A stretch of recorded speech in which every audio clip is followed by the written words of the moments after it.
everyone. I'm Katie from Hackster. Welcome to the Image Detection with M5Stack UnitV2 webinar. We've got Jimmy and Han here with us today to share more about M5Stack's newest high-performance AI image recognition camera, UnitV2. So a little bit about our presenters today. Jimmy is the CEO and founder of M5Stack. He is an experienced engineer who, through the years of creating software and hardware, saw gaps in the market. So in 2016, he began designing and creating a series of 5x5 centimeter module stackable prototypes to fill the gap between a development board and an end product for engineers like himself. Han is a senior engineer at M5Stack. His work over the past few years has focused on developing training for M5Stack's AI module training service called vTraining and on UnitV2 hardware design. So today we're going to have 45 minutes of a presentation and a demo, and then the last 15 minutes we'll have open for Q&A. So if you do have questions during the presentation, there's a Q&A button at the bottom of your screen. You can use that to type in your questions to us, and Han and Jimmy will answer as many of those questions as they can before the end of the session is up. So thanks again for joining us, and I'm going to let Jimmy get us started. Hello everyone. I'm Jimmy Light, and I am the founder of M5Stack. There might be some people who don't know what the M5Stack is. Let me introduce something, why it called M5Stack. And the M is for the modular, and the 5 is the size of the 5 centimeters by 5 centimeters. And stack is for a set of stackable product systems. This is the origin of our complete name. And 5 years ago, I was still a product designer and had finished more than 100 product projects. But every time I need to design the hardware, software, structure, and assembly of the whole products. And from beginning to the end, I especially want to have a ready-made development tools that can help me achieve rapid product localization. Later, I got the inspirations that we could make all kinds of the function modules in advance. Users can choose combinations according to their needs. After stacking, they get the products. Later, we follow this concept and start to build the M5 ecosystem. And at present, okay, here is our family. And we have more than 300 SKUs. There are some main series here. The first is the 5x5 stack classic series, which is composed to the main controller, communication modules, and the function modules, and the extension bases. Each device has the same M5 bus, so they can stacking up. Now we have provide the servers of the core controller, more than 20 communication module, more than 20 function modules, and more than 10 basics modules, which can be basically meet the needs of the many situations. The following is the stick series. It's about the size of the USB flash disk, but it contains CPU, Wi-Fi, Bluetooth, battery, screen, IMU, buzzer, microphone, and the extension interface. There are many applications that can use it directly. Also, you can insert a hack to implement different functions, such as detecting the environment and measuring the heartbeat, and so on. Later, we launched the Atom series, which focus on the cost effectiveness. We simplify the main control as much as possible just for the best prices at $7. It can be achieved by expanding different application bases. A variety of the functional application, including a QR code scanner, motor driver, and DTU, PoE, and the AC socket, and so on. Last but not least is our camera series, which focus on For example, this timer can is a low power consumption solution with the battery and the Wi-Fi. Let's put it this way. Usually the webcam is sleeping. It will be resuming to work by setting the timer and then return to sleep. The battery can be used more than 1,000 times in this way. Okay, let's move to the AI camera.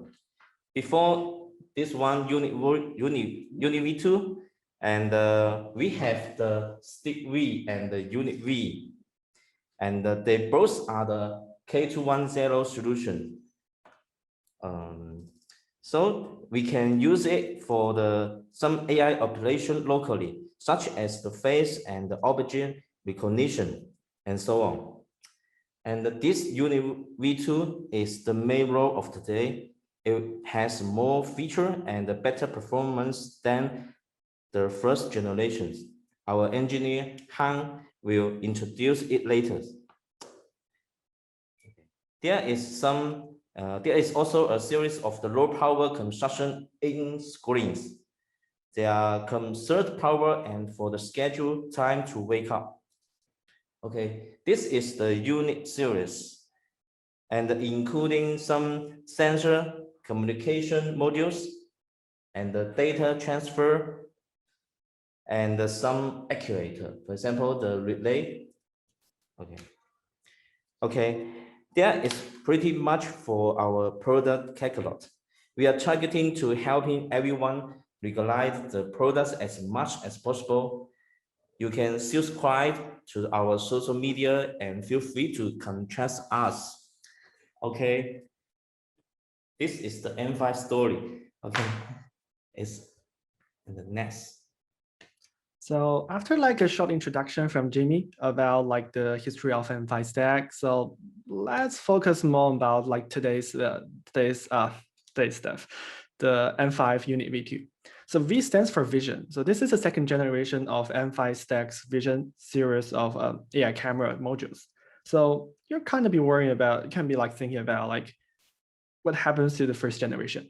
So let's first look back and see what we have did and what about it. So, oh, okay, great. So this is the first. This is the first generation of the M5 AI camera. So this is our first generation of the M5 vision camera. It uses Kendri's K210 as a core processor. This is a pretty powerful dedicated accelerator. It can go up to like 300 gigaops per second. The ops per second stands for operation per second. It means like how many additions and multiplications it can do in a second. So 300 giga of ops is a lot.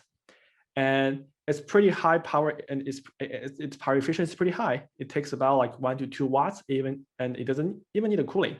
And it works so well, and it's somehow cheap.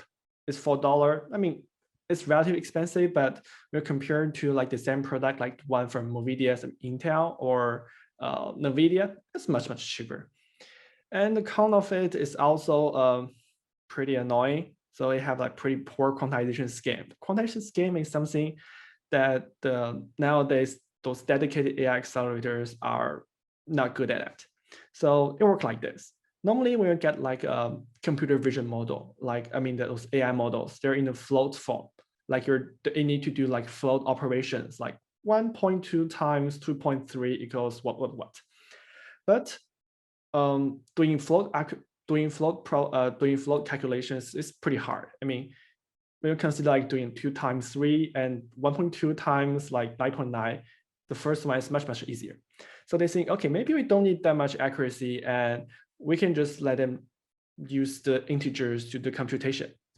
But since this chip was designed too earlier, even earlier than the realize of the ResNet, its quantization scheme cannot fit today's algorithms, and it's a little bit outdated. It's still very powerful, but you have to design a network for the chip, which raises like a very high bar for the users. And also it has a pretty small memory. It has 6 megabytes of SRAM. It's super large when you're comparing to other microcontrollers, but for AI applications, that's just a little bit, like Normal models would be like 20, 30 megabytes, and those mainstream models would be like a couple gigabytes. So 6 megabytes, not good at all. So that's our first try. We kind of like it, but we're not able to get pretty high accuracy on it. Like we designed our first version of the retraining, as the guy mentioned before. It works, but I mean, we train the models to like 99% of accuracy, but after quantization, I mean, to convert the model to the format that can run the chip, it dropped to like 30 or 40%. So I think you have to evolve it from it.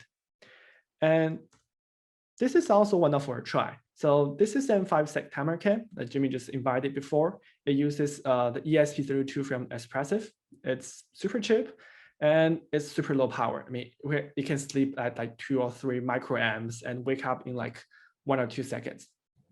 You have a lot of powerful files. You have like accuracy, PWM, and super high speed UART. And everybody like ESP32. But the console is also make it not very good because it's not very powerful. It only have like 240 megahertz CPU, and it had like 400 kilobytes of memory. You can run some tiny network on it, but still you have to design a network for it. And those tiny networks normally cannot produce enough accuracy. We want to do anything serious.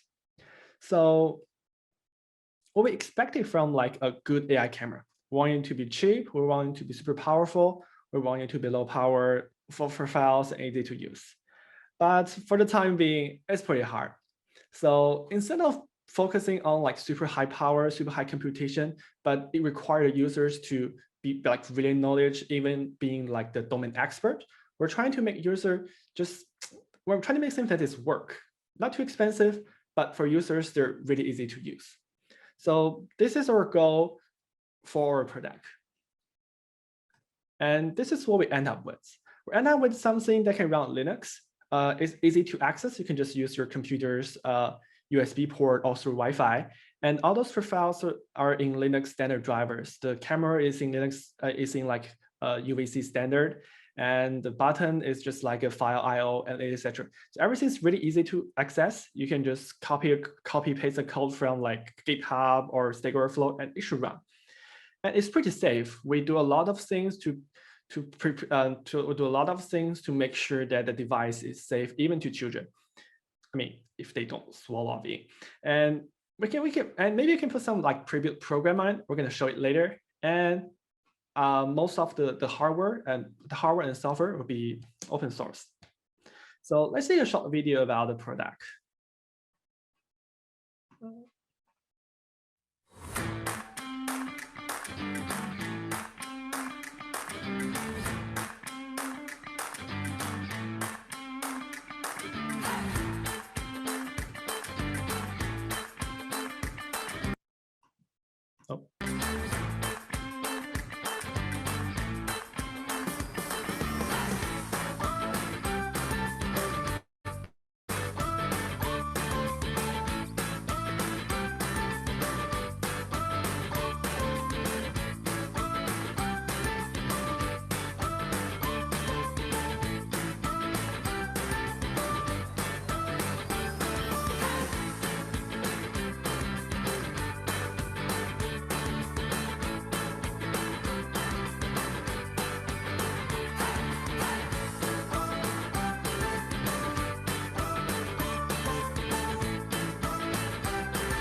Okay, so after a quick recap about what's ability, let's see what this consists, what this construct of.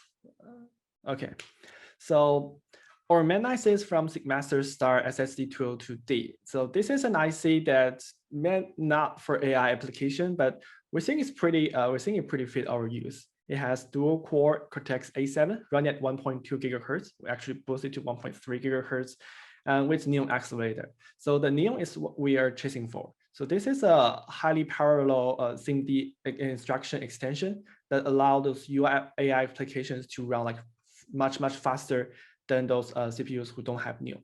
So the chip also have 128 megabytes of system package DDR3 memory. Not much, but from our pros experience, it's good enough. It also have 512 megabytes of NAND flash and a weird USB LAN on it. You're going to know what it's for in later. So when you flip the board, and there's a 150 megahertz 2.4 gigahertz Wi-Fi on board. So we have Wi-Fi, and you can use Wi-Fi or USB to access the board. And there's also an SD card slot to allow you to use SD card to move in and move out data, and a little plug-in for the camera module. So the camera we're using is a GC2145. It's a 1080p camera. It provides much better resolution than our post products. It's not the best, but we think it's good enough. And aside from all those board designs, we have designed some interesting mounting plates that can either clip on the unit and mount on like a school ball style driver. It's a standard quarter inch bowl. I think it's a bowl. And or either we're going to provide a kit that you can install on any Lego compatible devices. So aside of those, this, you may think there's like some heat exhaust design on it, and we actually spend a lot of time in the thermal design of it. So there's actually a blower inside it. So the blower we're just gonna keep the chip cool and running at any time from like 0 degrees Celsius to like 60 degrees Celsius. Well, actually, our initial design actually doesn't include a fan, and the whole device is like blowing hot. I think that is very dangerous. So instead of saving those money, we're saying, okay, we're just going to throw like a blower inside it, and we just want to keep the device safe and good. Also, there's not sure whether you can see it. So people are not able to access the fan directly. There's like a shield. Okay, we're going to see it later. So this is like a shield in front of the fan to prevent any obstacles getting inside. So next is about our system level design. This is one of our simplest board from the M5Stack ever. So we have SSD202 as our core controller. Sorry, it's 128 megabytes, not 256. You have 128 megabytes of DDR3 memory, and you use USB port to connect the camera through like a USB ISP chip, and through USB port to connect to the Wi-Fi. So the we can talk about later. And there's also a 2150. It's 512 megabytes of NAND flash and 128 megabytes of DDR3 memory. So it uses QSPI connected NAND flash. We tested it's around like 40 to 50 megabytes of write speed, and use 100 megabytes of LANs connected to the chip. So we apply the computer. It actually emulates a network device, and it's not emulated. It's an actual Ethernet chip inside the machine. So this design will keep the machine really stable. So unlike those simulate one, you won't gonna experience any unstable or other scenarios. So it's pretty simple and straightforward. And since we have like a Wi-Fi on board and a LAN on board, our network design was like this. So we have the Wi-Fi was running in the AP plus STA mode, which means you can connect to a Wi-Fi through the WLAN 0 port, and you can also act as an AP at an access point that you can plug the board into any power supply and use your computer wired or wirelessly to connect to your device. Okay, so that's a quick cap of what we can doing. So let's start with some function demo. So this is our function demo. We're trying to make a rock, scissors, paper machine that can always win you by using the function inside our tiny video with the provided V functions. So I have to swap the video. Okay, wait a second.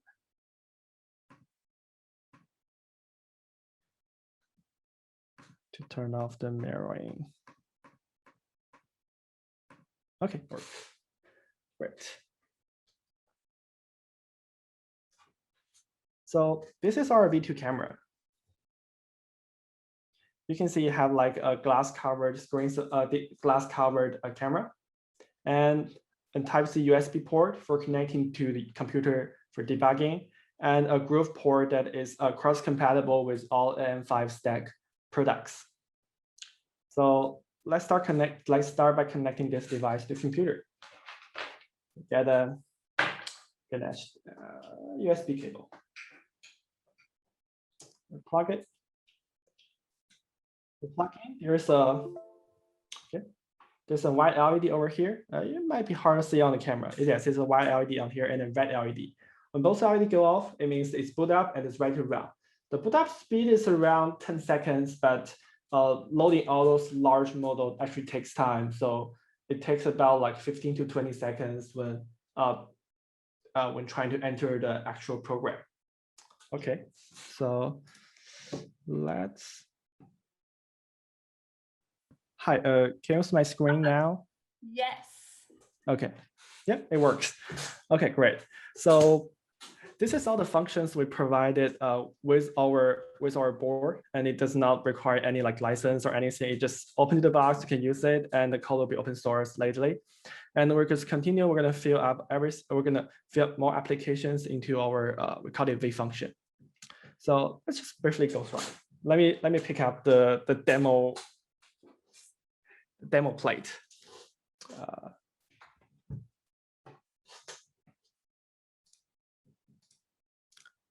Hi, okay, let me switch the video. Yeah, things are working. Okay, so you can see this is a clip that showed in the video earlier that you can just clip your UnitV2 in, and it's ready to go.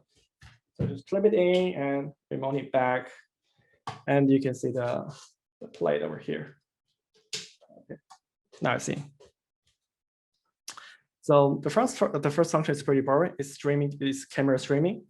But instead of you using the video, you can actually use this address for streaming to your own devices or your own web page.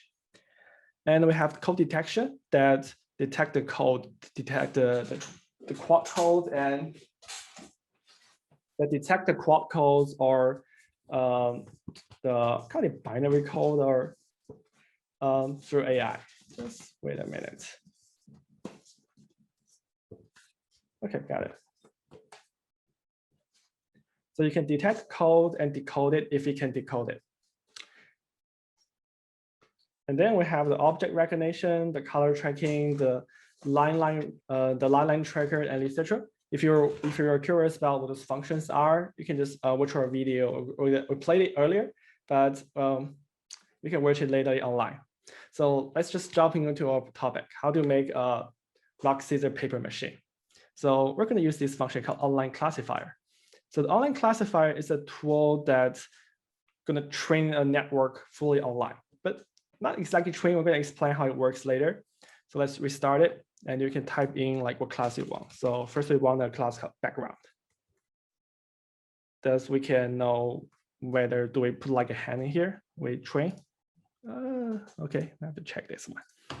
Okay, we train it for multiple times to let you know like when there's nothing in the thing. Okay, then we add we call it paper. Select it, and we try to train. We try to train with my hands inside. Okay, and another one. We call it how to pronounce Caesar. Got it. We call it Caesar, and we have like a scissor here.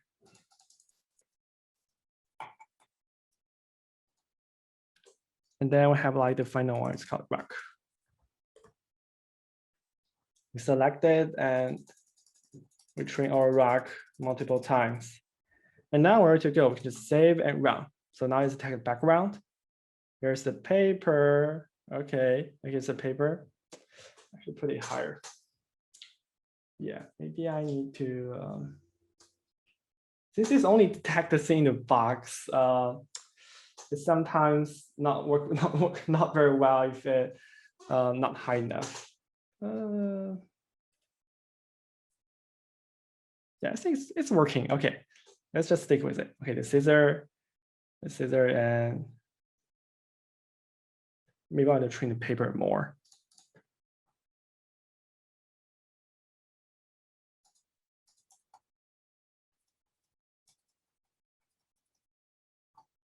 And how is it working? Scissor. It's not designed for recognition hand, so it works. It works before. Okay, let's play to rock. Yeah, it works. Okay, let's just stick with it. Okay, so during its recognition, it's gonna output those data. Those data are in the JSON format from the UART port on board. You can see the UART port when you flip it. So here's the UART port that you can extract data from it. It's just gonna directly stream out. And then how to use it.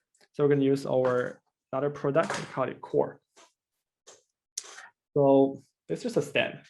So plug the core in, plug the core on the stand, and plug the cable in. I think it's in this side. Don't burn out my device. We have the grip cable, so don't use it. I just don't have it by my hand. Okay, great.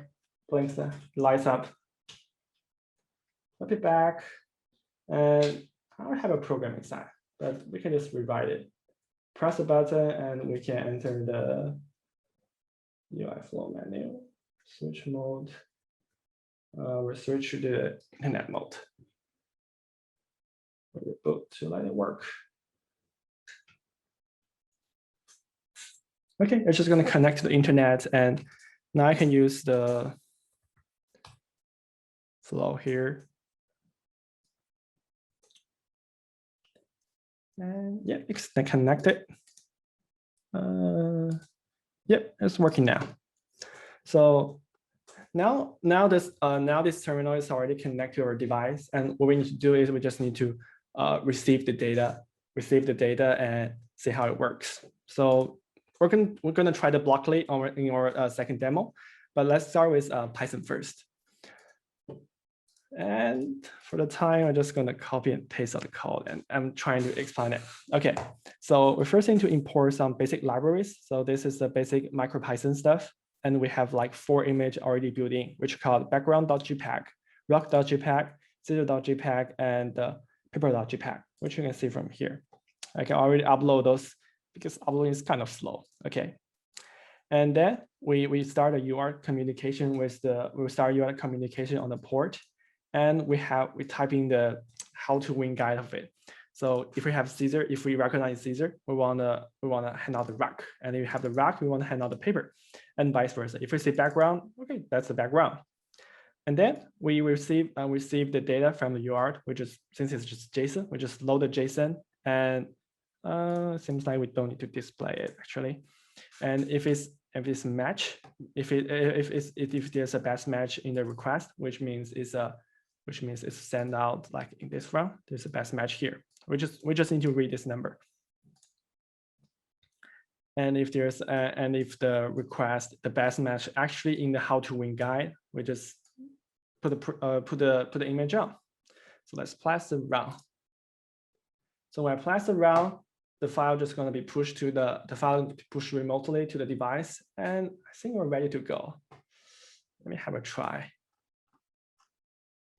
Okay. Yeah, it works. Is it frozen? Maybe I try something easier for it. Yeah, it works. Maybe I do it. We tested it earlier. It works perfectly. I mean, yeah, rock again, and tweezer. So the system works like this. Online classifier actually extract a tensor, actually runs an actual neural network, and the neural network gonna extract the. So this is like an input image. So you have the input image, and you're gonna throw the input. You're gonna throw a log along neural network, and you get a vector. So this 128 numbers are gonna describe what kind of object it's seeing. So by showing a different kind of object, we're gonna know like and if it is be able to distinguish like different objects, it will give you different vectors. So by separating those vectors with like a clear line, I mean, for example, you have like one vector out, we know that if it's larger than 0.0, we know it's a Caesar. If it's like smaller than 0.0, 0.5, but larger than 0, we're gonna know it's a rock, something like this. But due to this system, we don't need to learn those all complex things. We just need to know how to write our program. So the program actually looks like this. So we have this M5 UnitV2 running all the visual application stuff, and we have this we have the standard driver that drives our image sensor. So we have the V function. The V function is actually this whole web. The web browser, the web server is actually running inside the V2, and all the processes done in the V2. It just transmit the image to the terminal to the web page. So there's a switch inside V functions. There's we have the feature extraction and compare, which is the online training we're using. We have other functions that require some resources. There's a switch in the resources. And if we need the feature extraction, it switch the feature extraction function. And it sends the output to the UART port, and UART port sends to the UI flow, which is a software that we designed to run in the core. Okay, so that's a pretty easy demo. I think it's, if we can redo it, it should be better. Let's try it. Let's try it again.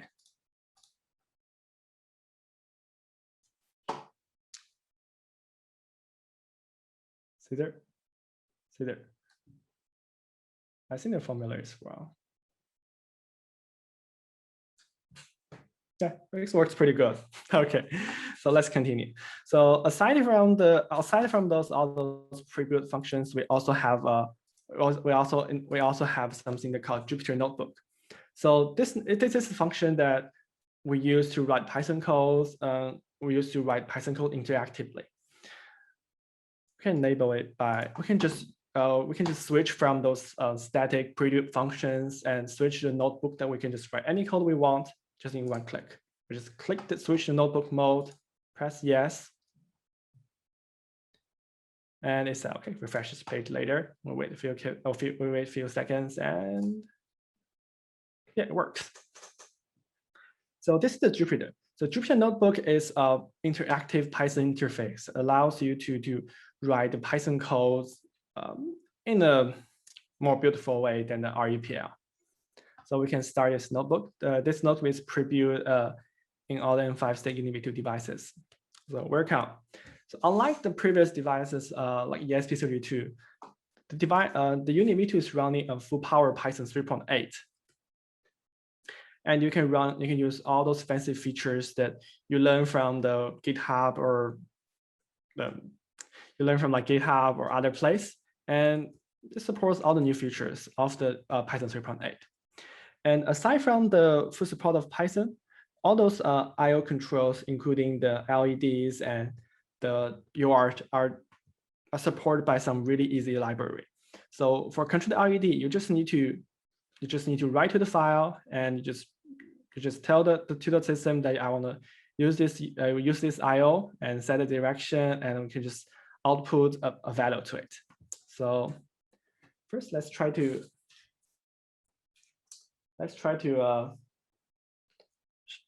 turn on the white LED.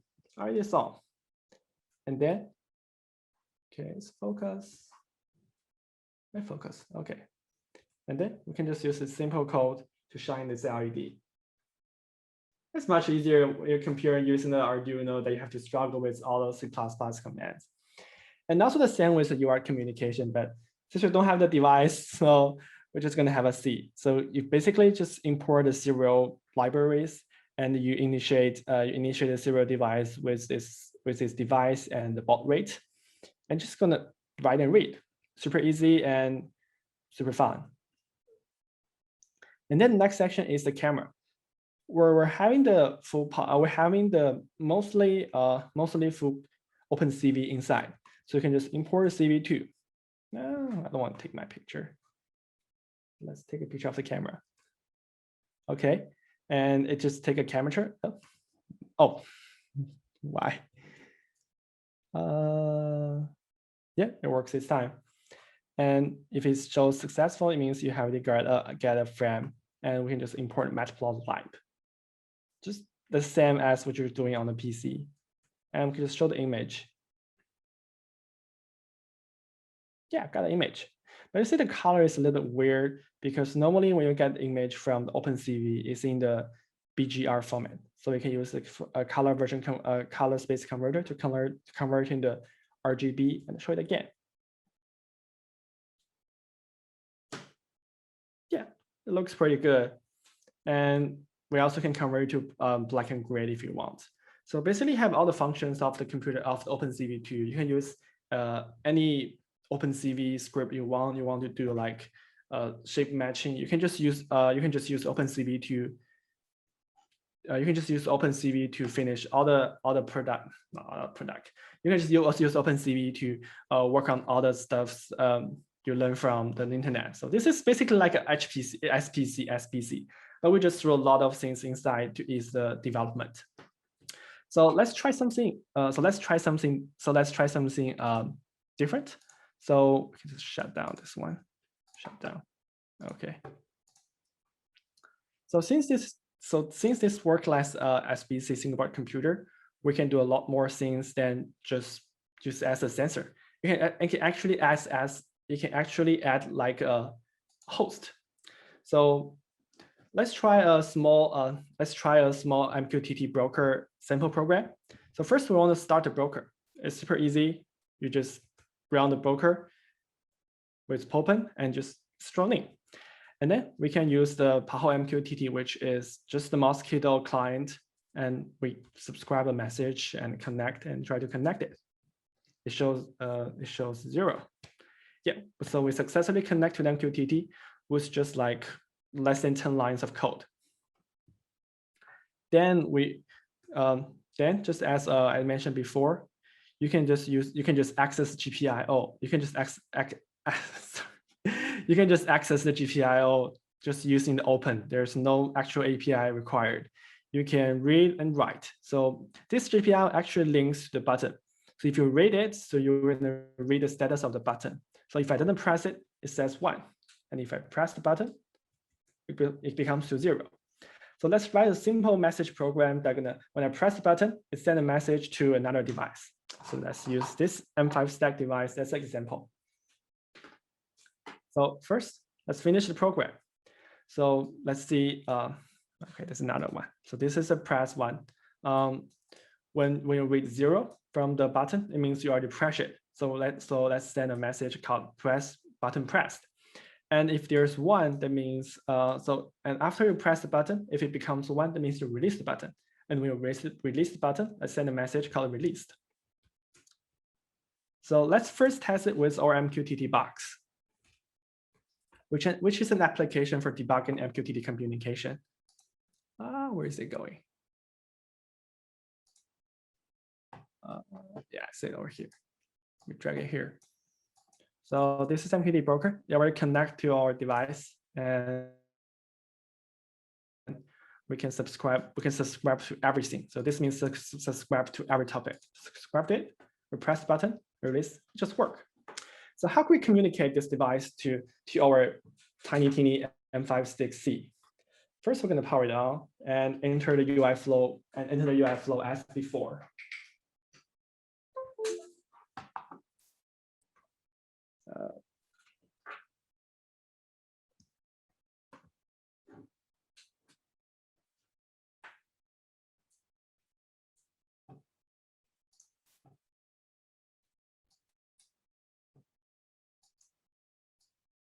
Okay,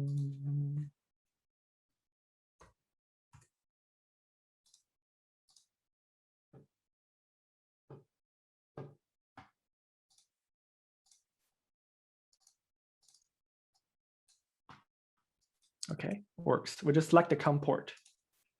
COM port 7. Great. So the first thing is we want to connect this device to this device through the Wi-Fi. It's pretty easy. We just search for Wi-Fi. And no, it does not work from here. We have to select the Wi-Fi here.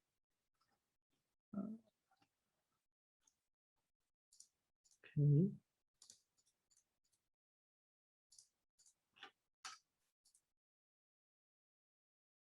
Network. We need to connect to the Wi-Fi. So when you get the M5V2, each M5V2 comes with its own identity, its own like pin number. So for mine, it is M5UV2 -7380.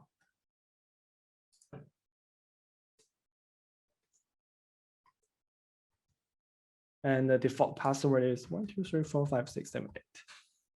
Okay. And then we try to connect to the Wi-Fi. We set up it. And we connect to the Wi-Fi. After connect to the Wi-Fi, we want to connect to our MQTT Broker on the device. So let's connect to the MQTT Broker. We just need to type in the server IP, which is.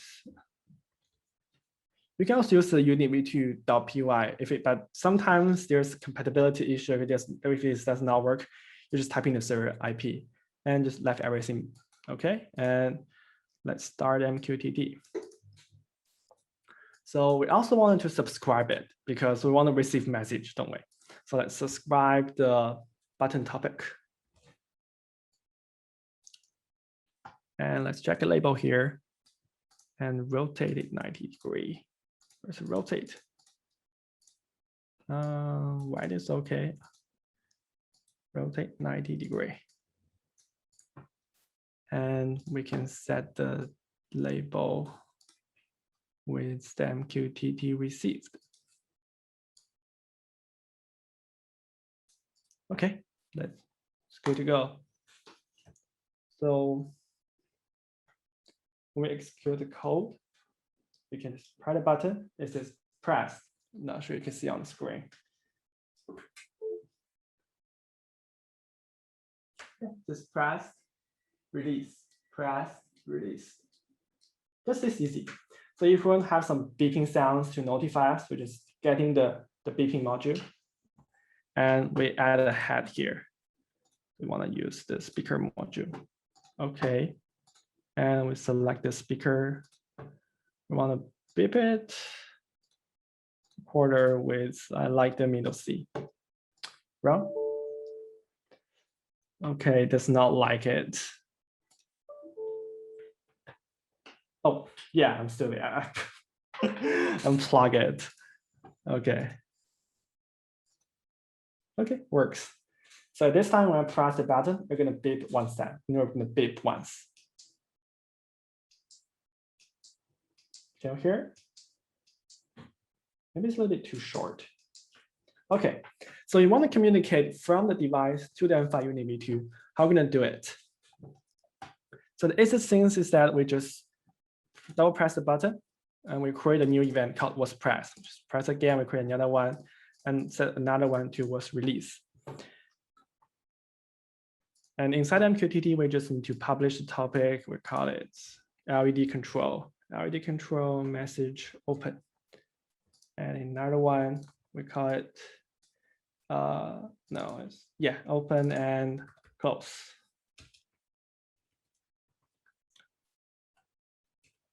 Great, just download it. So when we press this button, you can see from the MQTT box, you're gonna release, you're gonna send a message and gonna send a message. And on the other side, on the UnitV2 side, we just need to subscribe to the message. You need to stop it. And to update the message event. Yeah, and start from the topic. And at this time, when we press the button, the lights goes off. It goes on, goes off. This is easy. You can just communicate all your device with your environment. So let's go back to the PowerPoint. So this is the power of the Jupyter node with our UI flow environment. You can just write Python to control everything you want. And last topic is about the V-training. So this is our online AutoML system, which means you can select the pictures and you can just annotate downtime online, and you can just select the train and you can select which train mode you want to go. You want to either go with the like higher speed, lower accuracy, or you want to go with like lower speed, higher accuracy. And after it finished train, you can just preview a mode, which you can just upload image from our device or from the web, and you can just preview how the model are going to do like. And after all this process, you can just download the model into your UnitV2 and just run it and get a JSON output as we just shown. We think this service will be fully free, but we're still considering and we're developing. I think they're going to be ready in the earlier June. And I think that's all for today's introduction. And for M5Stack UnitV2 will be available from those following distributors and at those given times. Beginning the Beijing time at 5 o'clock in the afternoon, Japan at 6 o'clock afternoon, and sorry for those British guys, for those guys in the Europe, it's gonna start from like 10 o'clock in the morning. And sorry for United States guys, I'm gonna start from 4 o'clock in the morning. And there's a hackathon. So we also raised a hackathon with AWS in the next month. One of the prize will be this super funky, this super good looking our newest product with the cool AWS color. So please attend. And I think that's it. Let's go into the Q&A section. Yeah, thanks, Han, for the demos and for sharing. The contest with AWS is, I think, coming up in the next month. And so we'll have more information on that later. We have about 3 questions in the question and answer section, if you guys want to take a look at that. And I think we've got about 9 more minutes, so we should be able to answer those. Yeah, sure. So the first question is there an HTTPS library? If you mean on the UnitV2, yes, it supports HTTPS. You can use the Flask. You can use other use Cure. Basically, it's just like a complete Linux computer. But I'm not sure whether you need to write your own key inside it. So you can just use it as a general Linux computer, and it should work. Okay. And will these Jupyter nodes be available on the M5Stack.com V2 site? We can upload it to there, but you will get those nodes. You'll get those nodes shipped with UnitV2, and we're going to also upload those nodes to our website. And in addition to that, we're going to provide more notebooks along with our update. Okay, what kind of hackathon is happening? What kind of them will there be? I think this will be later answered by Alan. So let's just wait a second. It's possible to preset a green box size and location. It's possible to create more than one green box in one screen. I will quote our software engineer. I think it's possible. We can do it in our later version. I think it's a good idea. But to be aware, like each green box actually we need to do like a full calculation. So the more you have, the slower you're going to be. Okay. So yeah, let's go to Alan answering about the hackathon stuff. Is Alan here? In regards to the hackathon, actually, we are holding it with AWS based on the products we call core tool for AWS, which is a touchscreen M5Stack core and with a security element. You can one click to connect to the AWS cloud with all the functions. So the hackathon may be held on later this month and also just holding just by Hackster. Later on, there may generate one link for that. We may also just post it by our SMS. You can also check it on Hackster.io for any news that. Yes, thank you. Yeah, so it will definitely be posted on Hackster.io, and more information about that will be provided in the next couple of weeks. There was also a question in the chat, Han, I don't know if you saw that from John. Yeah, I just did. Okay, so the first, I didn't see any performance figure of speed of AI processing because we're still working on how to say enhance the speed. I forget the word, sorry. So we're still working on the speed, so we're not releasing the actual figure for here. Will they be able to run model like MobileNet or YOLO? Actually, I can show you what models we're actually running. So you can just directly SSH inside, and you can see all the files. So all the model files actually here. Okay, home M5Stack. STCK. Okay, in the payload session. So here's all the files here, and sadly, our pre-built are all in binary formats because we want to increase the speed to some. We want to increase the speed, so we use just use binary C++ to write it, and all the models are here. So for the detection demo you're seeing, we're actually using Nano Detect, which is something similar to MobileNet v2, but is something similar to YOLO v3, but it's an anchor-free model. And for the object recognition and for the rock scissor one, you're seeing we're actually use a retrained ShuffleNet v2 model, which is similar to the MobileNet v2. What sort of inference speed could we expect at say 22? It depends on actual model you're running, and we're also working on the quantization. So if you're using MobileNet v2, I think it's about like, I think you can get 10 frames per second. And for YOLO, if you're just wanting the YOLO original version, it'll be pretty slow. But if you're trying something like YOLO v3 with like 0.5 for MobileNet v2, you can get about like 6 to 7 frames if you don't need to stream to the computer. To actually stream to computer takes a lot of computation power because you need to decompress the image and recompress it.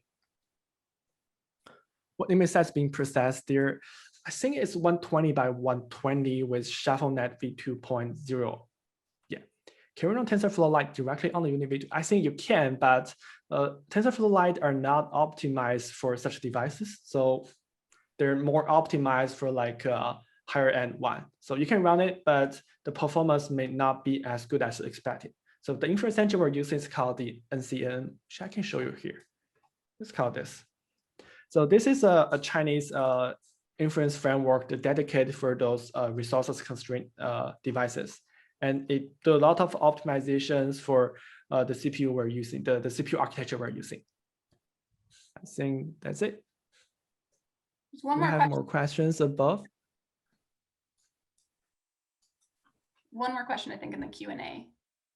Let me see.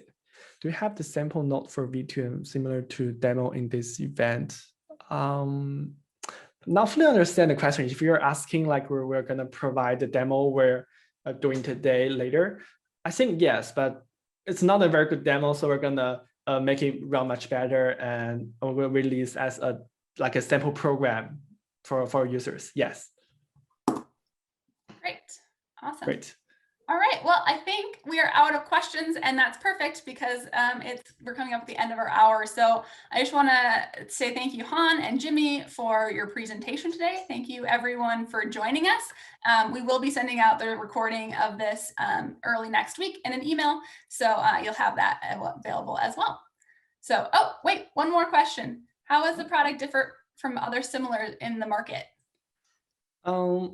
Actually, in brief, we don't see much similar product in the market. So we're the kind of product we're making is actually, we call it like intelligent camera. So it's basically how to say, it's a compact device that have the camera inside.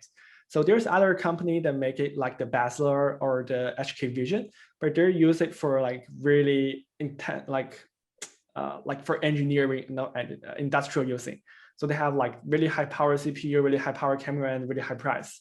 So we want to make something that is easy to use, easy to access, and is cheap. So don't have something to compare. So if you have to compare, if you compare to other boards like Jetson, I think we're smaller, we're more compact, but we were trying to compare the performance. The Jetson actually is better because I mean the chip for the Jetson is bigger than our product actually. So yeah, so we're not meant to have like super high performance, but we're meant to have being compact and easy to use. I think that's our goal of this product. But actually, we're making something that is really, really powerful. But I think that release like after half of a year, like in 2022. So be prepared. All right, great. Well, on that note, I want to thank you all for joining us, and I hope you have a great rest of your day, evening, morning, wherever you're located. Thanks again. Bye. Bye. Bye.